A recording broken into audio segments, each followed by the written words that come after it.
মুখ্যমন্ত্রী ধর্ণা মঞ্চ এলাকায় এবার লিফলেট বিতরণ নিয়ে উত্তেজনা। বিজেপি লিফলেট বিতরণ করছিল বলে অভিযোগ। হেয়ারস্ট্রিট থানায় পুলিশ 7 জনকে তুলে নিয়ে যায় এবং তাদের মধ্যে 3 জনকে আটক করা হয়েছে বলে খবর। তারা ধর্ণা মঞ্চ এলাকায় বিজেপির লিফলেট বিতরণ করছিল বলে অভিযোগ।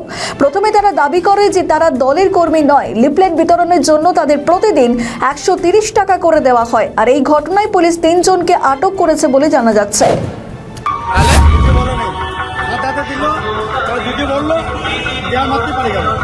কেন চলে গেল? কেন বললো ধরো ধরো পুলিশকে দাও। কজন লোক ছিল? কেমন বয়স? হালকা বয়স। হালকা বয়স।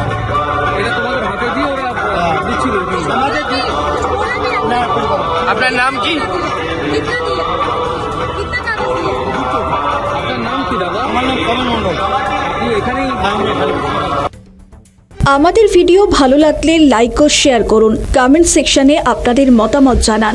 আরও ভিডিও পেতে আমাদের চ্যানেলটিকে সাবস্ক্রাইব করুন এবং প্রতি মুহূর্তে খবরের আপডেট পেতে প্রেস করুন বেল আইকন।